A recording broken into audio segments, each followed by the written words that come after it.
আসসালামু আলাইকুম। সবার সুস্বাস্থ্য কামনা করে শুরু করছি নতুন আরেকটি টিউটোরিয়াল। চট্টগ্রাম বোর্ড 2024 সালের গণিত সৃজনশীল অংশের 7 নং যেই অঙ্কটি রয়েছে সেটি এই যে 7 নং অঙ্কটি। প্রিয় শিক্ষার্থীবৃন্দু, এই যে 7 নম্বর অঙ্কটি আমরা আজকে ব্যাখ্যা বিশ্লেষণ করব। চলে যাচ্ছি অঙ্কের মূল পার্টে, যেখানে তোমাদের জন্য অঙ্কটা করে রাখা হয়েছে। তোমাদের জন্য অঙ্কগুলো করে রাখার উদ্দেশ্য হচ্ছে এই যে অঙ্কগুলো করতে করতে যে একটা সময় লাগে, সেই সময়টা যেন বাঁচে শিক্ষার্থীর জন্য। একজন শিক্ষার্থীর জন্য এই সময়টা যে কতটা গুরুত্বপূর্ণ সেটা আমরা বুঝিবই কি। আসো আমরা যদি একটু প্রশ্নটা একটু এক নজরে দেখার চেষ্টা করি, যে এখানে আমাদের আছে cos b equal √3 sin b, এবং এখানে একটা মান দেওয়া রয়েছে, যদিও এখানের যে মানটা রয়েছে সেটা আমরা অঙ্কের মধ্যে দেখব √2। এখানে ভুলক্রমে এটা তোলা হয়েছে, এবং এইখানে আমাদের আরও একটা কয়ের মধ্যে একটা মান দেওয়া রয়েছে tan 9x ইকুয়াল, এই জায়গায় হবে cos 9x, এখানে ভুলক্রমে কট লেখা হয়েছে।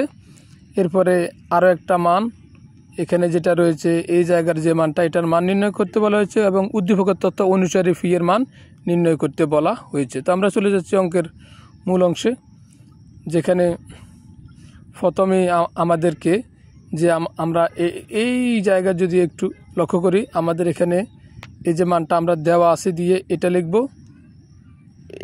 এটা লিখব দেওয়া আছে দিয়ে এই যে tan x equal cot 9x, tan x equal cot 9x আমরা লিখব। তো আমরা লিখছি যে দেওয়া আছে দিয়ে 9x equal cot 9, tan 9x equal cot 9x, যদিও এখানে এখানটায় cos হবে।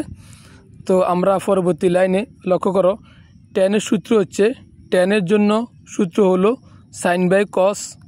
এখানে 9x আছে, সেই কারণে 9xটা উপরে নিচে দুই জায়গায় হবে।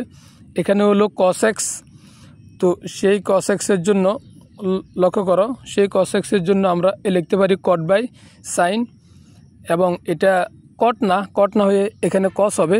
তো সেই জন্য আমরা এখানে মানটা লিখতে পারি cot বাই sin।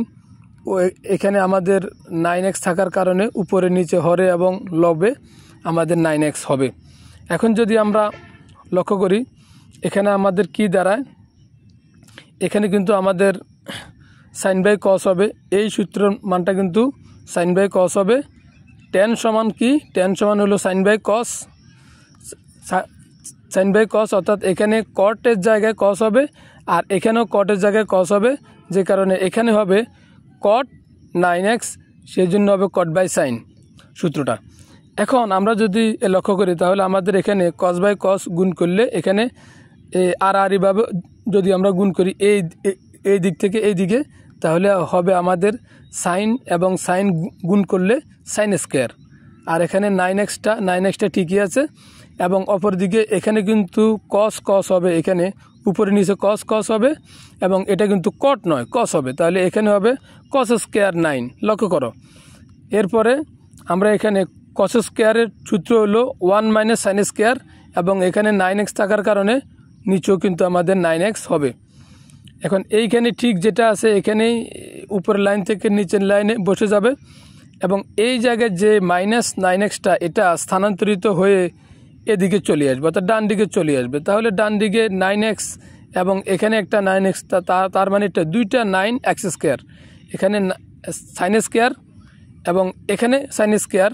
এটা মাইনাসটা যখন প্লাস হবে তখন এখানে sin স্কোয়ারে দুইটা sin x স্কোয়ার, অপর দিকে 9xটা এটা ঠিকই থাকবে, এবং এই দিকে যে 1টা আছে 1টাও ঠিক থাকবে। তো এখানে আমাদের যে 2টা রয়েছে, 2টা গুণের সম্পর্ক, এদিকে চলে আসলে ভাগের সম্পর্ক হবে, এটা আমরা জানি, নতুন নিয়ম নয়। এবং সাইন কোণ মানের জন্য যে এই যে আমাদের সাইন রয়েছে, সাইন কোণ মানের জন্য আমাদের এখানে এটা হাফ হবে। আবার অপর দিকে আমরা এখানে কিন্তু স্কোয়ারটা দেখতে পাচ্ছি, স্কোয়ারটাকে আমাদের রিমুভ করতে হবে। কিভাবে রিমুভ করে, আমরা বর্গমূল দেব এদিকে এবং এদিকে। তো এদিকের বর্গমূলে এবং স্কোয়ারে কাটা যাবে, অপরদিকে এই ডান দিকে কিন্তু আমাদের স্কোয়ারটা থেকে যাবে। তো সো আমরা যদি কোনো এখানে লক্ষ্য করি তাহলে আমাদের এখানে সাইনটা থাকবে, স্কোয়ারটা চলে যাবে এবং এখানে রুট ওভারটা থাকবে। তাহলে সাইন কোন মানের জন্য 1/√2 মানটা হবে? আমরা জানি সাইন 45 ডিগ্রির মান 1/√2। তাহলে এখানে উপরের এখানে সাইন কাটা গেলে আর থাকে আমাদের 9x = 45 ডিগ্রি। তাহলে আমরা ঠিক সেটাই লিখব যে 9x = 45 ডিগ্রি। লক্ষ্য করো 9x = 45 ডিগ্রি লিখলাম এবং এখানে আমাদের যে এক্সট্রা রয়েছে, এই জায়গায় যে এক্সট্রা রয়েছে সেটার সাথে 9 এর গুণের সম্পর্ক এবং এদিকে আসলে ভাগের সম্পর্ক হবে, নিচে চলে যাবে। এবং যদি আমরা 45কে 9 দ্বারা ভাগ করি তাহলে আমাদের হবে 5 নং 45। তো সো এখানে x = 5 ডিগ্রি। তাহলে x এর মান দাঁড়াচ্ছে এখানে 5 ডিগ্রি। এখন খ অংশটা আমরা যদি একটু এক নজরে লক্ষ্য করি, প্রশ্নটা হচ্ছে কি? প্রশ্নটা হচ্ছে যে cosec square b minus sec square b divided by sin square b minus cos square b। তো আমরা এই সূত্র অনুপাতে আমরা এখানে আমাদের যে উদ্দীপকের মানটা দেওয়া রয়েছে এটা আমরা লক্ষ্য করি। উদ্দীপকের মানটা হলো এটা যে cos b = √3 sin b, cos b = √3 sin b। আমরা cos b = √3 sin b এটা কিন্তু আমরা দেওয়া আছে দিয়ে আমরা লিখে ফেললাম cos b = √3 sin b। এবং লেখার পরে আমাদের এখানে যে সাইন বিটা রয়েছে এটা √3 সাথে গুণের সম্পর্ক, এদিকে চলে আসবে, ভাগের সম্পর্ক হবে এবং এখানে √3 ঠিক থাকবে। তাহলে cos বাই সাইন এটা সূত্র কি? এটা সূত্র হলো cot।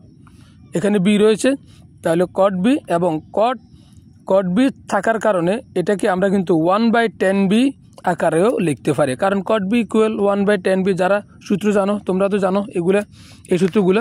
এবং অপরদিকে এখানে √3টা বসে যাচ্ছে এবং 1/10 হওয়ার কারণে এখন যদি আমরা আর গুণন করি, এই 3-র নিচে কিন্তু মনে মনে 1 আছে, হর, সেটা হচ্ছে হর এবং সেই 1-এর সাথে এই 1-এর গুণ হবে, 1 এই একটা 80 এদিকে বসবে।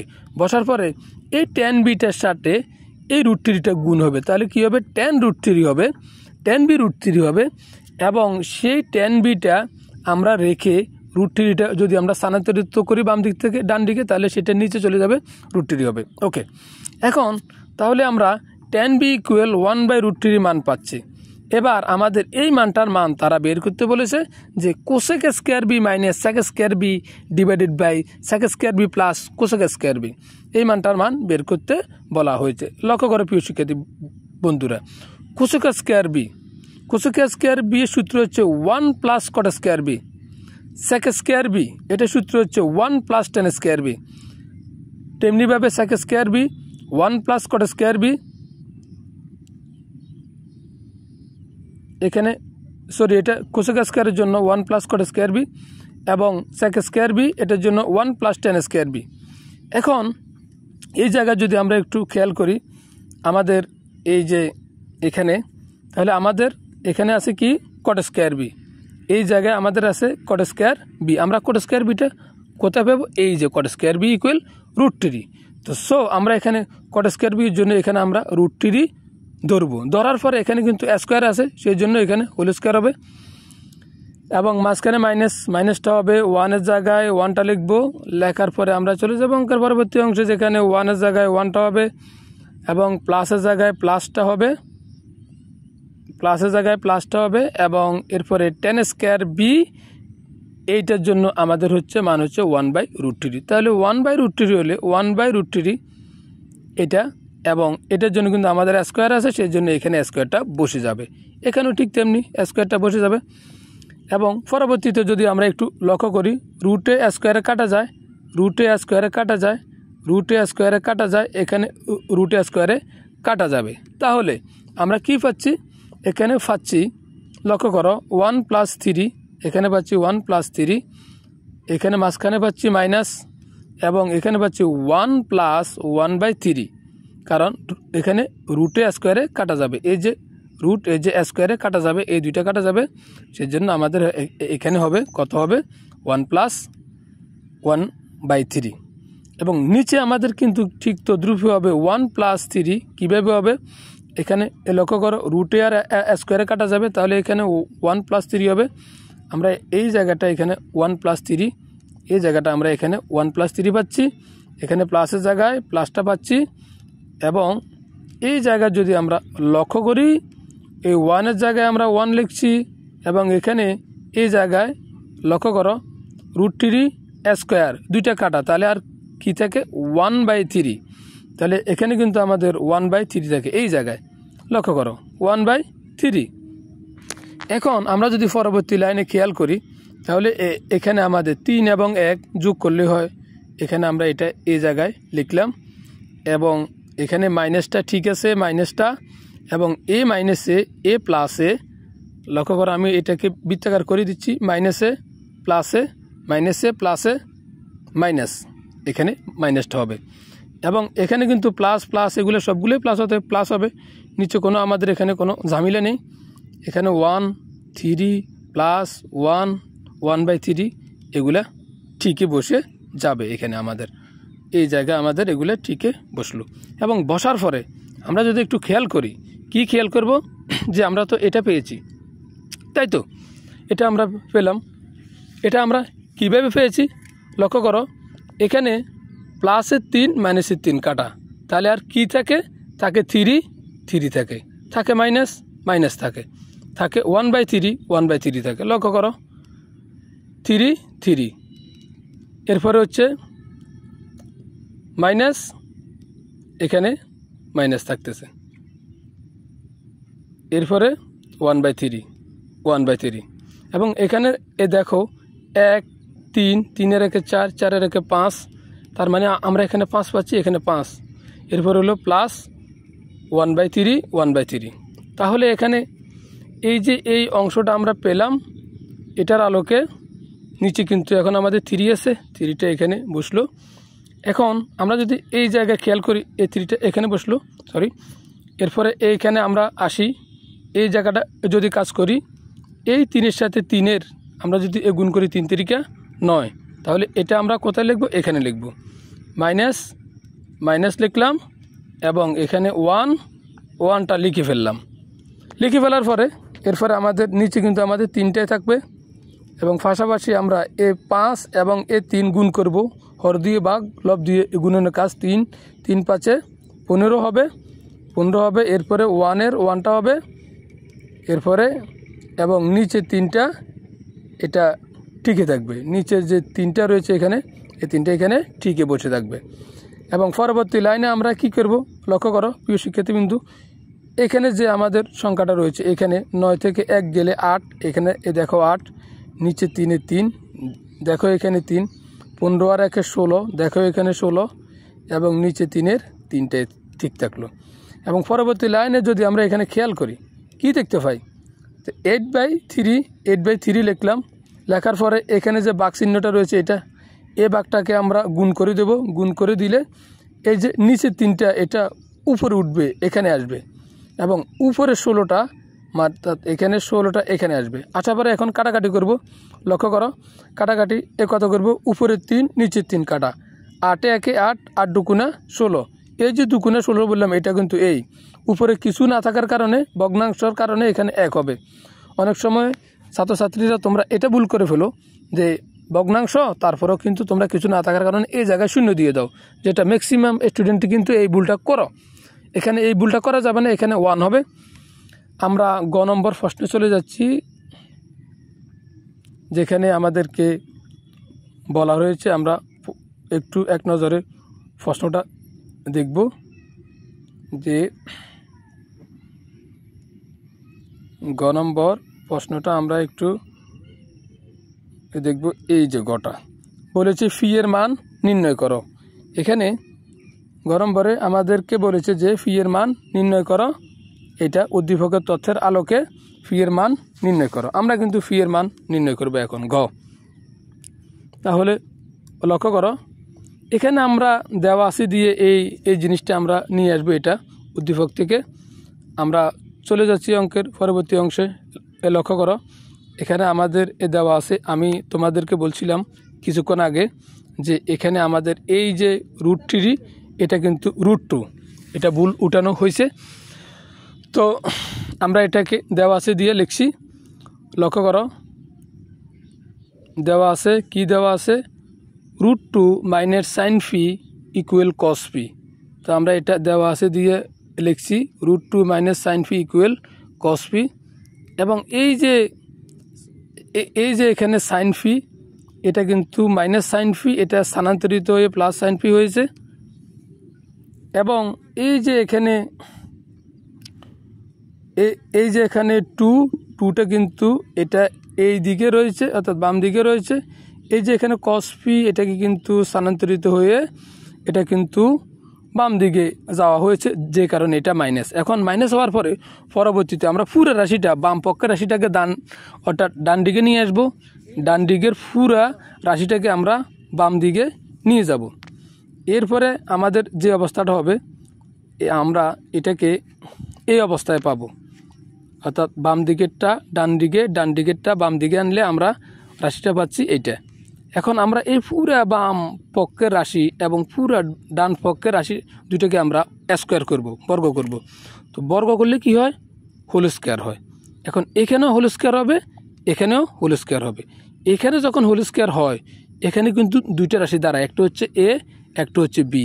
তার মানে কি, এ মাইনাস বি হোল স্কোয়ারের সূত্র। তো এ মাইনাস বি হোল স্কোয়ারের সূত্র কি, সূত্র হচ্ছে A square minus 2ab plus B square, বর্গের সূত্র। যারা বর্গের সূত্রগুলো জানো বীজগণিতিক রাশির, তারা কিন্তু এই পার্টটা কিন্তু খুব সহজে ধরতে পারবে যে A minus B whole square সূত্র হচ্ছে A square minus 2ab plus B square. বুঝতে পেরেছি তো বন্ধুরা? তাহলে এখানে আমরা একটা জিনিস লক্ষ্য করি যে আমরা এখানে এটা পেলাম। এটা পাওয়ার পরে আমাদের কিন্তু এখন যদি আমরা একটু চিন্তা করি, √a এবং স্কোয়ারে কাটি, তাহলে আমাদের থাকে কত, থাকে 2। এবং এই জায়গায় যদি আমরা একটু লক্ষ্য করি -2 √2 cos ফি, এখানে কিন্তু -2 √2 cos ফি ঠিকই রয়েছে, প্লাস cos স্কোয়ার ফি প্লাস cos স্কোয়ার ফি ঠিকই রয়েছে, এখানেও কিন্তু sin স্কোয়ার ফি ঠিকই রয়েছে। তাহলে এখানে আমরা এই যে sin স্কোয়ার ফি, এটার সূত্র কিন্তু 1 মাইনাস cos স্কোয়ার ফি। আর এইদিকে ঠিক যেটা রয়েছে, এটা কিন্তু এইদিকে ঠিকই রয়েছে। এবং পরবর্তী লাইনে এখানে আমরা যদি লক্ষ্য করি -2 √2 cos ফি, এটাকে আমরা এই দিকে নিয়ে আসব, যে কারণে এটা প্লাসের হবে। তো এটা কিন্তু প্লাসের হয়ে গেল। তো প্লাসের হওয়ার পরে এটা কিন্তু আমরা নিয়ে আসলাম, এবং নিয়ে আসার পরে এখানে 2 √ এখানে এই যে -2টা, এটা কিন্তু এই জায়গায় থাকবে প্রিয় শিক্ষার্থী বন্ধুরা। এবং এখানে লক্ষ্য করো cos স্কোয়ার ফিটা, এই যে প্লাস cos স্কোয়ার ফি, এই যে এটা এবং এই যে এটা, এই মাইনাসেরটা অর্থাৎ এদিকে চলে আসবে। চলে আসার কারণে এটা প্লাস হবে, প্লাস হলে 2 cos স্কোয়ার ফি হয়ে যাবে। তাহলে 2 cos স্কোয়ার ফি হবে, হওয়ার পরে আর এখানে আমরা এখানে কোনো কিছু রাখবো না, সবগুলো কিন্তু আমরা নিয়ে আসবো। কোথায় নিয়ে আসবো, আমরা সমান চিহ্নের বাম দিকে নিয়ে আসবো। আমরা এটা সমান চিহ্নের বাম দিকে নিয়ে আসবো। নিয়ে আসার কারণে আমাদের এগুলা এই অবস্থাতে দাঁড়াবে। এখন আমি তারপরও এখানে একটু ব্যাখ্যা করার দরকার রয়েছে। এটা যে বাম দিকে থাকলো এবং এটার পাশাপাশি বাকিগুলো আমরা কীভাবে আনলাম, এখানে আছে মাইনাস, এখানে কিন্তু মাইনাসই আছে, অর্থাৎ এগুলো কীভাবে হয়, এগুলো হয় অর্থাৎ বাম দিকে ডান দিকেরটা বাম দিকে এনে এবং ডান দিকেরটা বাম দিকে নিয়ে এবং পুরো রাশিটাকে উলটপালট করে দেওয়া, অর্থাৎ এটা পুরো রাশিকে উলটপালট করে দিলে হয়। অর্থাৎ বাম দিকেরটা ডান দিকে, ডান দিকেরটা বাম দিকে, অর্থাৎ আমাদের এখানে কোনো কিছু থাকবে না।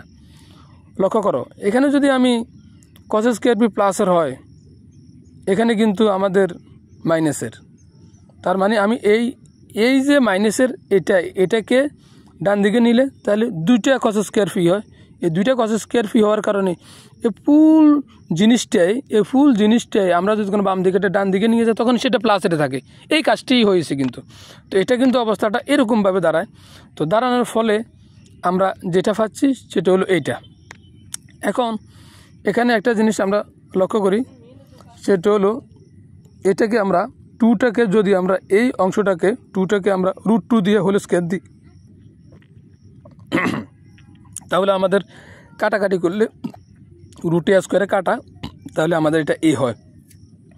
এখন এটাকে আমরা a করলাম, a, তার মানে a এর উপরে a স্কয়ার মাইনাস সূত্র 2 হচ্ছে এটা, এবং a, এই যে এটা হচ্ছে এইটা, √2 cos phi হচ্ছে a, এখানে আমরা √2 cos phi দিলাম, এবং প্লাস b হচ্ছে এটা b স্কয়ার, এবং এখানে ইকুয়াল 0 তো আছে। তাহলে এইখানে আমরা যে সূত্রটা পাচ্ছি a স্কয়ার মানে 2b প্লাস b স্কয়ার, সেটার সূত্র হচ্ছে a minus b whole square. এখন a minus b whole square হওয়ার কারণে আমাদেরকে এই জায়গা থেকে, লক্ষ্য করো, এই জায়গা থেকে আমাদেরকে স্কয়ারটা কিন্তু রিমুভ করতে হবে, বাদ দিতে হবে। তো আমরা বাদ দেওয়ার জন্য আমরা কি করব, উভয় পাশে এইরকমভাবে আমরা বর্গমূল দিয়ে দিব। তো বর্গমূল দিলে কি হয়, বর্গমূলে স্কয়ারে কাটা যায়, কাটা গেলে এটা রিমুভ হয়, এবং শূন্যর বর্গমূল কিন্তু শূন্যর উপরে বর্গমূল দিলে শূন্য থাকে, তাহলে সেটা শূন্য হবে। এই জায়গায় যে এখানে শূন্য হলো, সেটা বর্গমূল হওয়ার ফলে শূন্য হয়েছে। এখন আমরা এই জায়গায় কিন্তু এটা পাচ্ছি স্কয়ারটা চলে যাওয়ার কারণে। এখন এখানে যে মাইনাসটা, এটা কিন্তু স্থানান্তরিত করলে প্লাস হয়ে যাবে ডান দিকে নিয়ে আসলে। এখানে যে √2টা, এটা কিন্তু গুণ, এদিকে নিয়ে আসলে ভাগ হয়ে যাবে। তাহলে এখানে cos কত ডিগ্রির জন্য 1/√2 মান হয়, আমরা জানি cos 45 ডিগ্রির জন্য 1/√2 মান হয়।